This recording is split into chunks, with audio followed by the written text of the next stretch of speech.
The morning sun streamed through the tall windows of courtroom 305, casting long shadows across the polished wooden benches. Judge Michael Harrison adjusted his black robe as he settled into his high-backed chair, his stern expression already in place before the day's proceedings began. At 52, with grained temples and deep-set blue eyes, he had earned a reputation as one of the strictest judges in the county's traffic court. "Next case," he called out, his voice echoing through the quiet courtroom. The bailiff announced, "Case number 2374, traffic violation, Miss Tamara Williams." A young black woman in her early 30s walked forward. She wore a neat navy blue dress and carried a worn leather briefcase that had clearly seen better days. Her hair was pulled back in a professional bun, and despite her obvious nervousness, she carried herself with natural dignity. "Miss Williams," Judge Harrison began, peering down at her over his reading glasses, "you're charged with running a red light on Oak Street at 3:45 p.m. on September 15th. How do you plead?" Tamara cleared her throat. "Your Honor, I admit to the violation, but I would like to explain the circumstances if I may." Judge Harrison's expression hardened slightly. In his 20 years on the bench, he had heard every excuse imaginable. "Proceed," he said, his tone already dismissive. "I'm a high school English teacher at Roosevelt High," Tamara began, her voice steady despite her nervousness. "That afternoon, I received an urgent call from one of my students who was experiencing a crisis.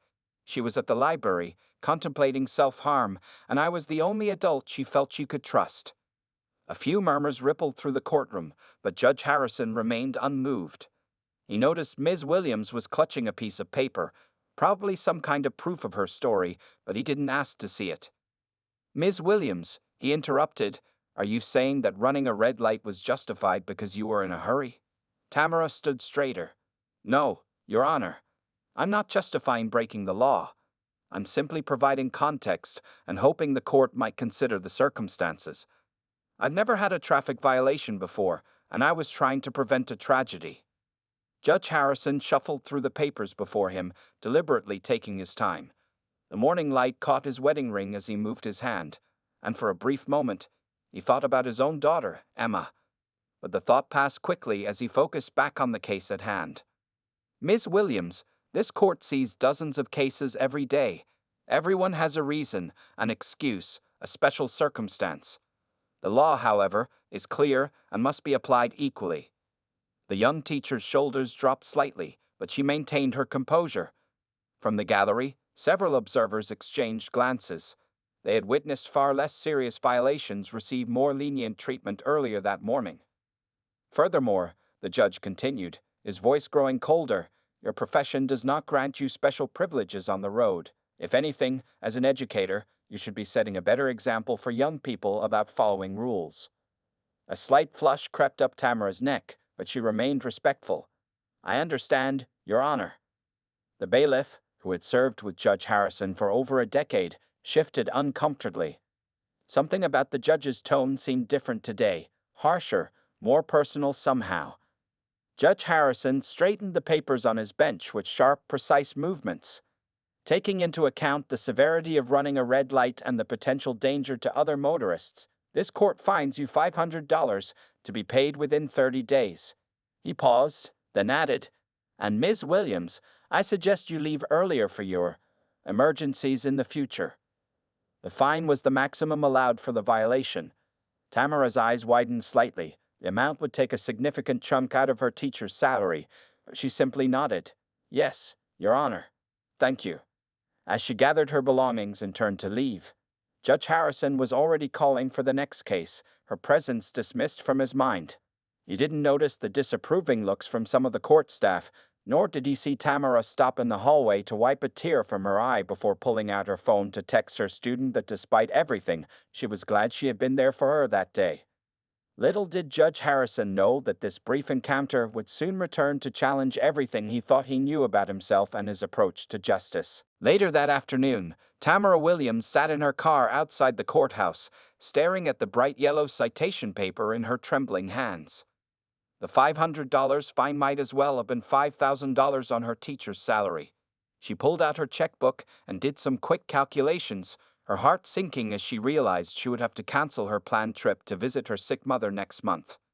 Inside the courthouse, Judge Harrison was finishing his last case for the day when his clerk, Sarah Martinez, approached his bench with some paperwork.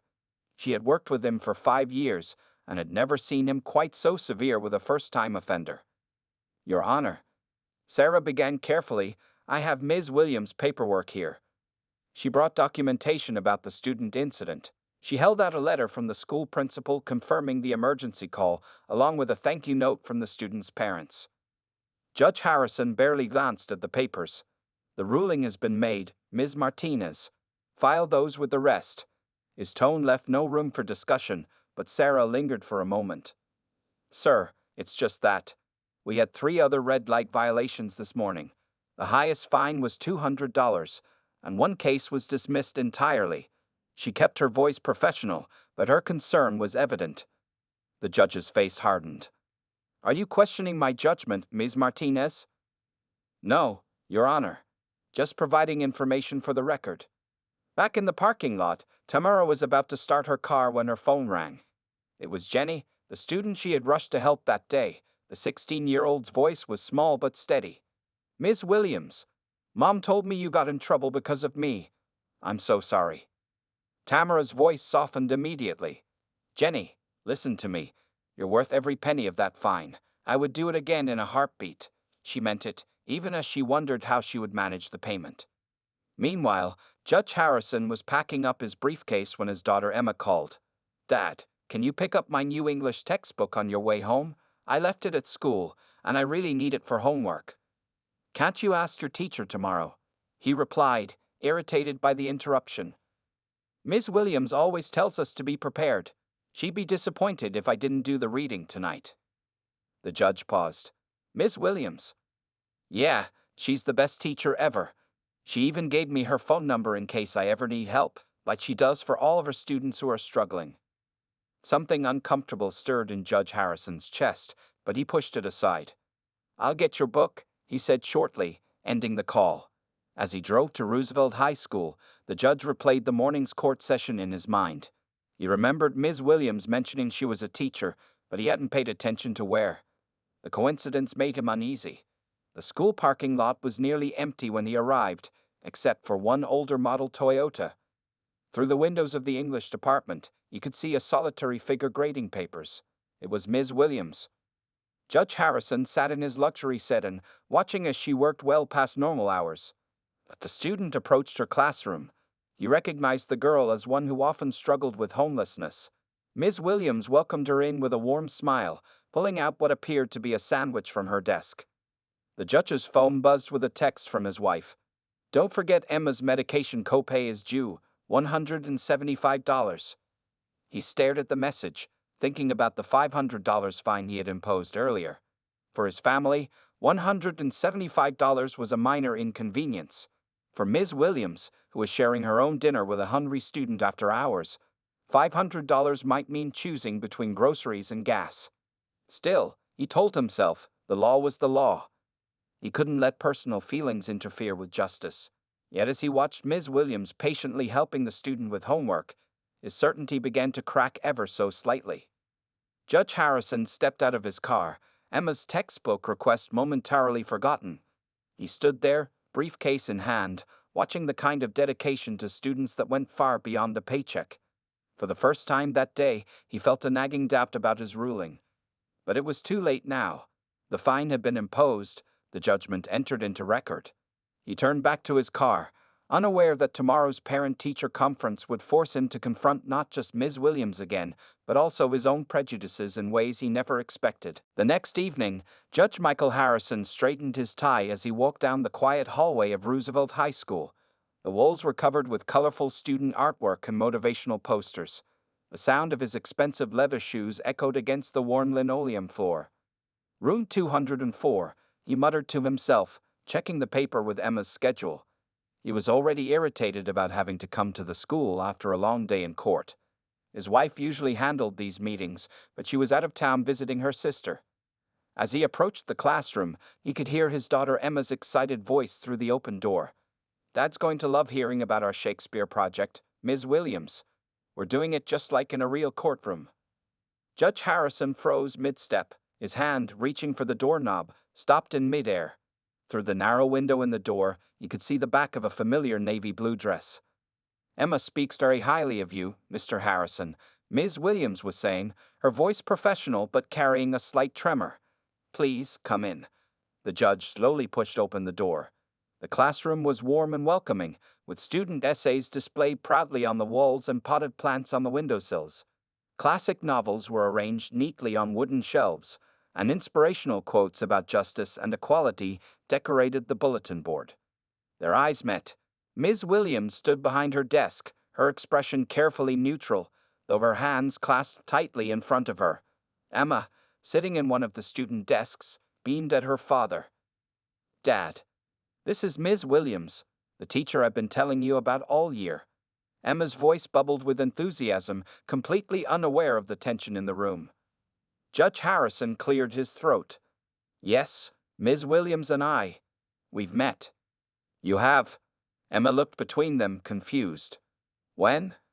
Ms. Williams spoke first, her voice steady despite her discomfort.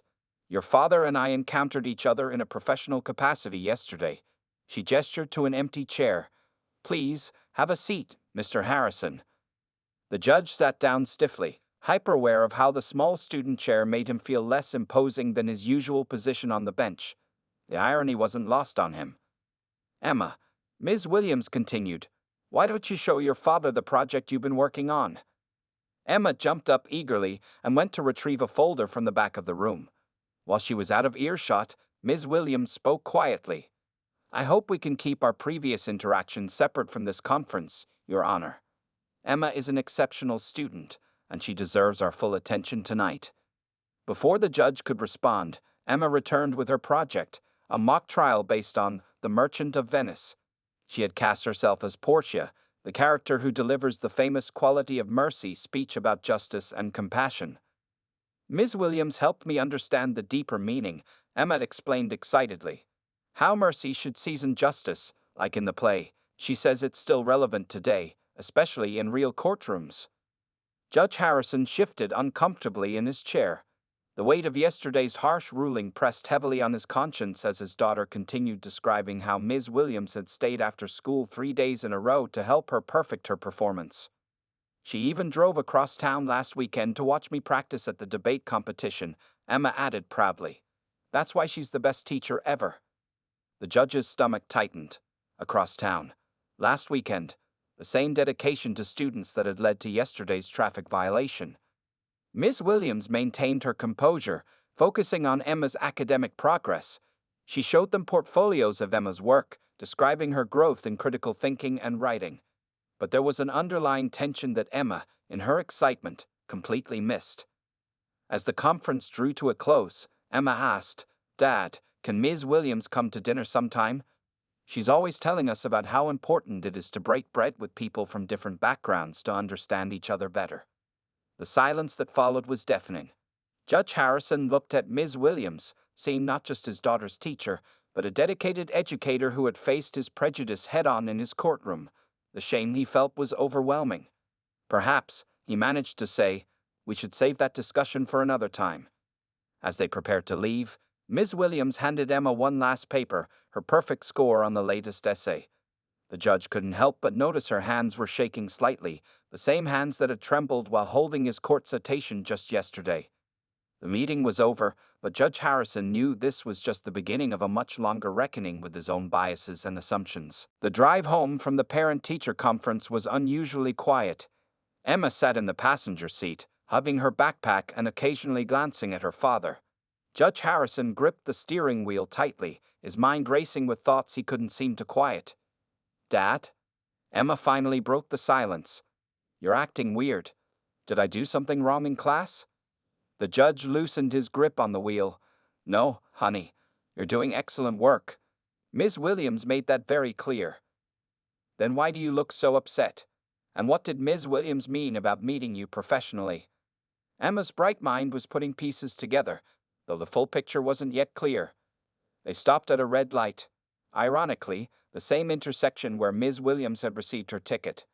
Judge Harrison waited several seconds after it turned green before proceeding, very aware of his own driving now. "Emma, "There's something I need to tell you about Ms. Williams," he began slowly. "Yesterday, she appeared in my courtroom for a traffic violation." "What?" Emma sat up straighter. "Was it about last week when she rushed to help Jenny?" The judge's head snapped toward his daughter. "You know about that?" Emma nodded vigorously. "Everyone knows. Jenny was going through a really rough time. Her parents were getting divorced, and she was thinking about doing something terrible." Emma's voice got quieter. "Ms. Williams saved her life, Dad." The weight of his harsh ruling pressed even heavier on Judge Harrison's conscience. Emma continued, unaware of her father's growing discomfort. "Ms. Williams does that kind of thing all the time.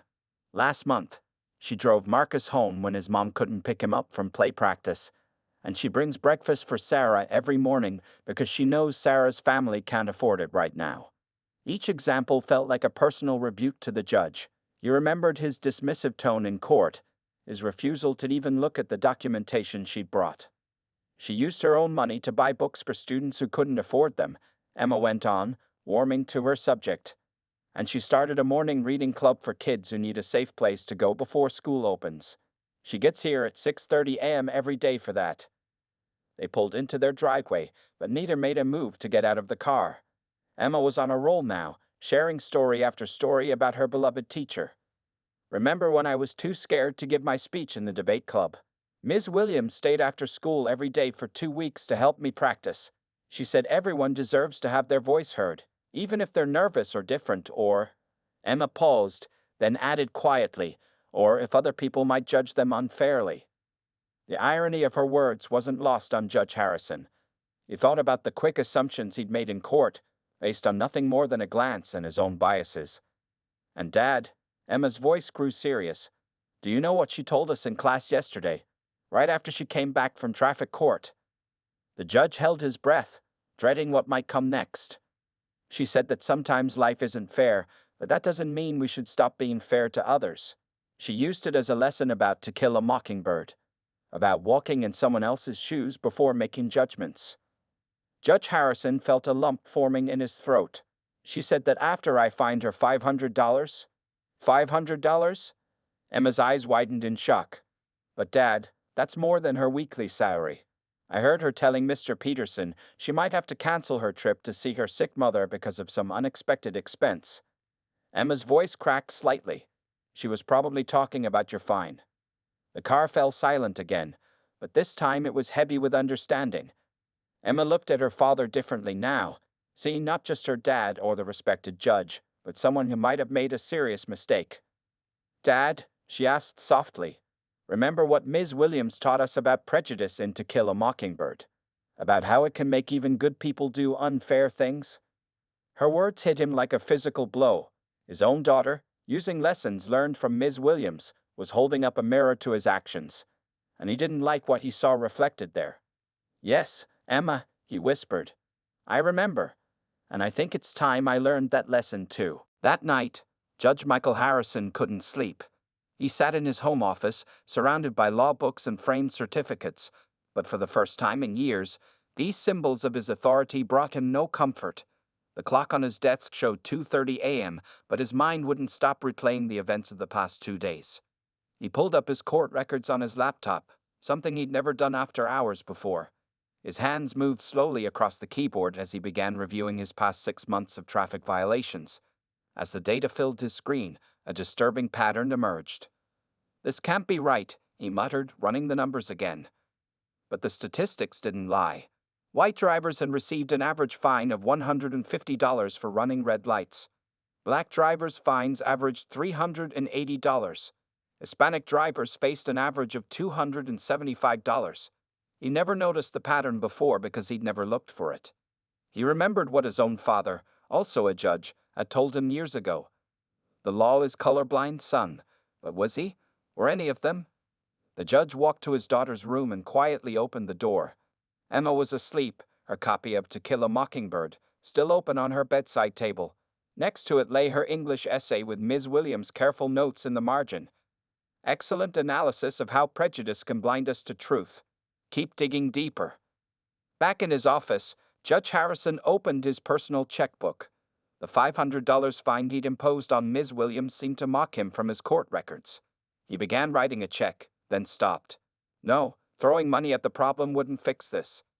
He picked up his phone, tempted to call Ms. Williams and apologize immediately. But he looked at the time, 3:15 a.m., and put the phone down. This would require more than a hasty apology in the middle of the night.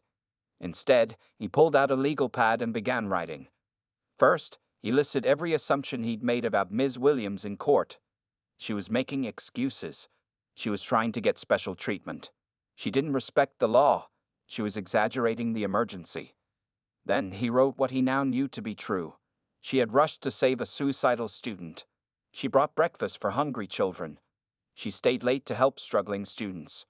She used her own money to buy books. She turned his unfair treatment into a teaching moment.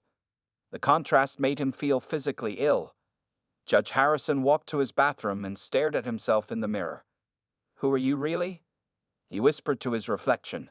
The face looking back at him seemed older somehow, less certain than the man who'd sat so confidently on the bench just 2 days ago. He returned to his office and began pulling more cases, going back further.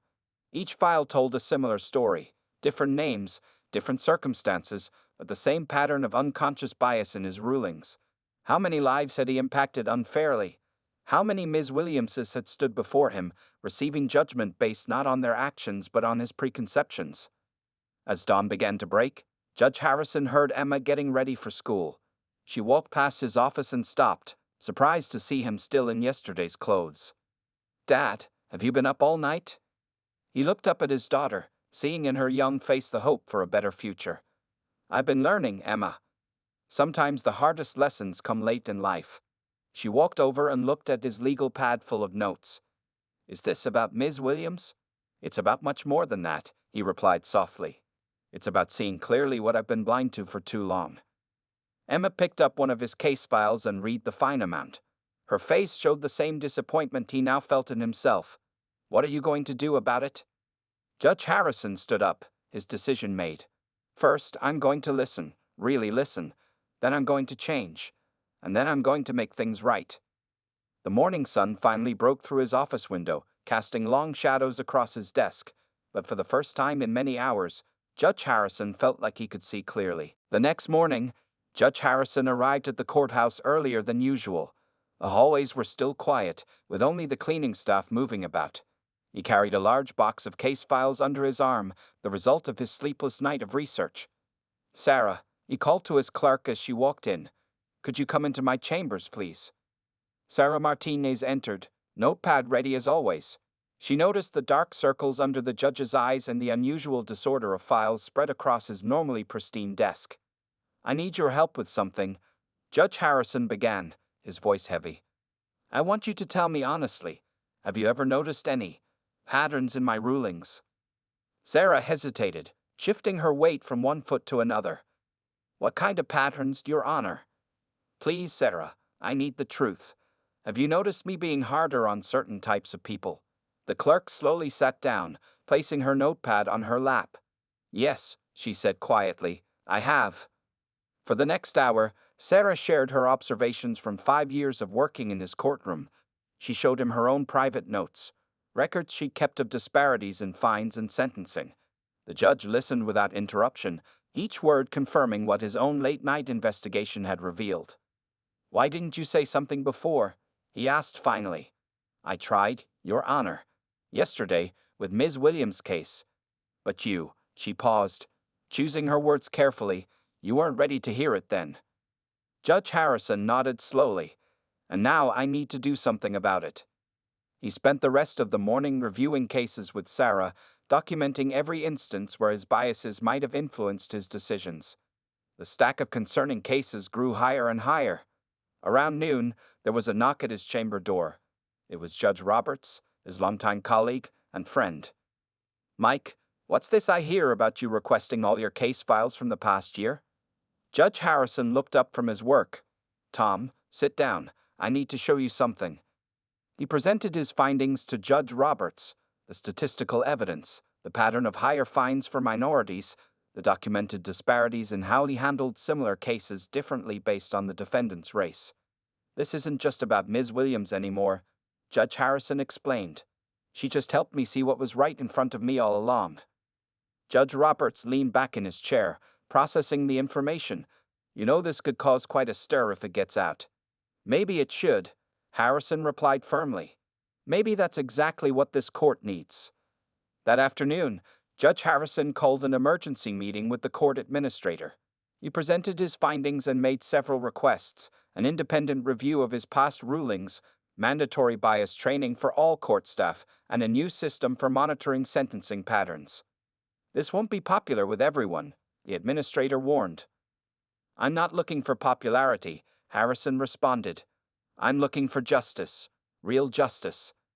As the day drew to a close, he found himself back in his office, staring at Ms. Williams' case file. The $500 fine still seemed to glare at him from the page. He thought about what Emma had said about her teacher's salary, about the canceled trip to visit her sick mother. He pulled out his phone and looked up Roosevelt High School's address again. Tomorrow, he would go there first thing in the morning. But this time, he wouldn't be going as Judge Harrison. He would go as a man who needed to make amends. Before leaving his office, he wrote one final note in Ms. Williams' file: "Ruling under review, evidence of judicial bias detected." As he drove home that evening, he passed the intersection where Ms. Williams had run the red light. This time, he stopped completely, watching as cars moved through the crossing. Each driver represented a potential case, a potential chance to do better, to be better. His phone buzzed with a text from Emma. "Proud of you, Dad. Ms. Williams always says it's never too late to learn and change." Judge Harrison smiled slightly. His daughter was right. It wasn't too late, and this was just the beginning. The next morning, Miss Tamara Williams arrived at Roosevelt High School at her usual early hour of 6:30 a.m. The parking lot was empty except for one expensive black car she immediately recognized: Judge Harrison's vehicle. Her heart began to race, but she took a deep breath and walked toward her classroom with her head held high. She found the judge standing outside her classroom door, holding a thick folder and looking more humble than he had in his courtroom.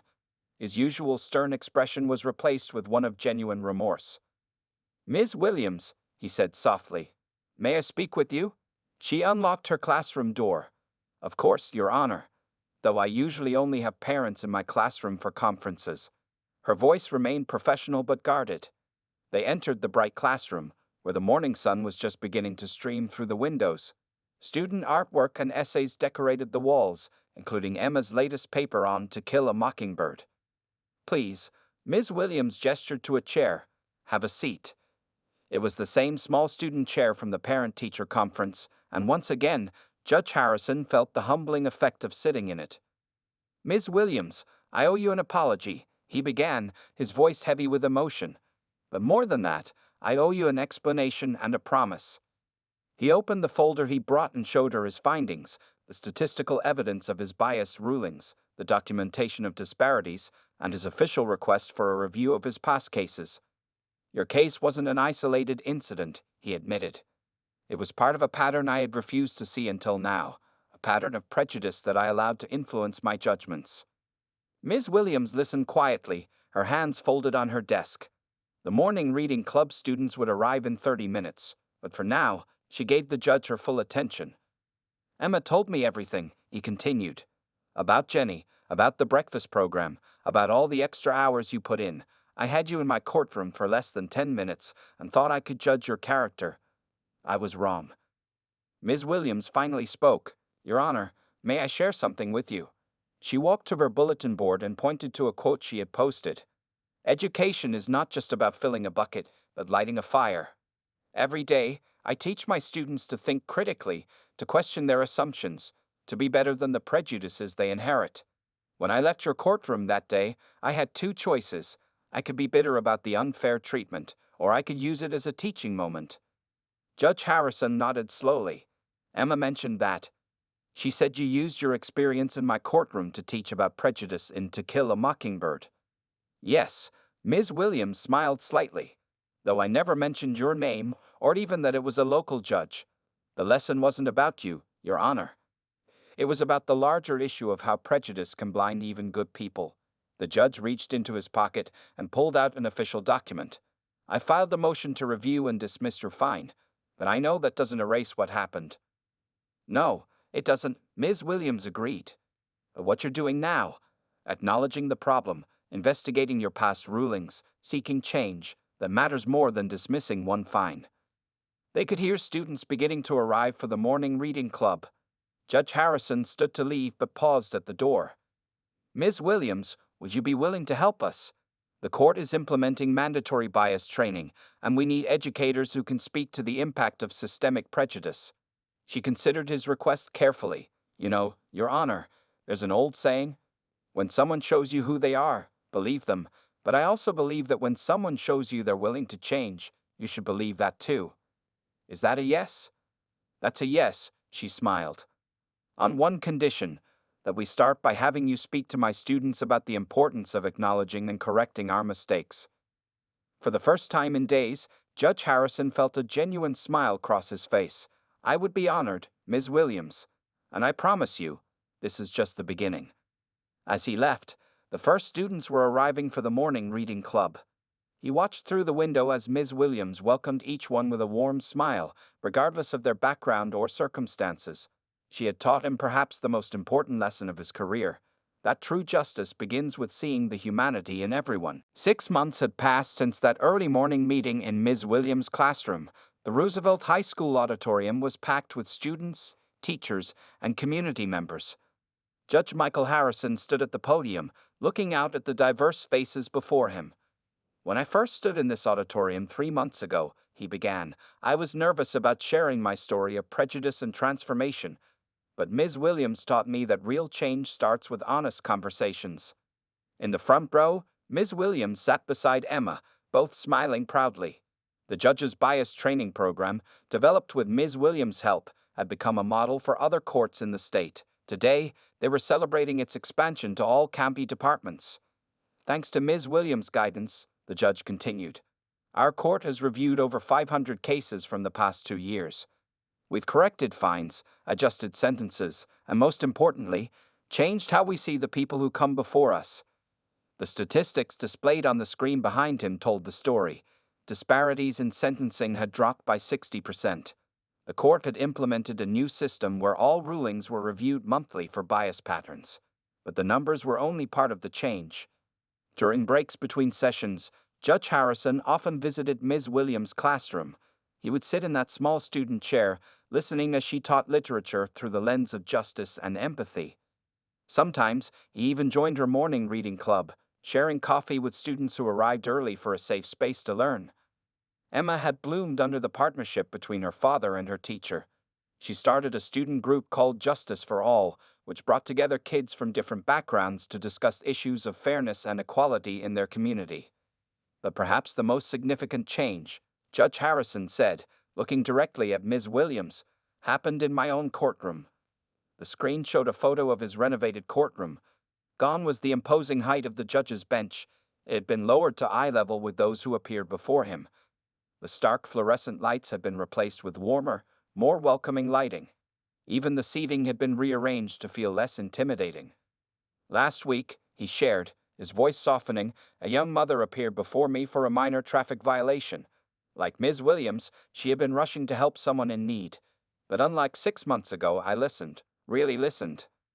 In the audience, several heads nodded. Some of those present had appeared in his courtroom recently and experienced the change firsthand.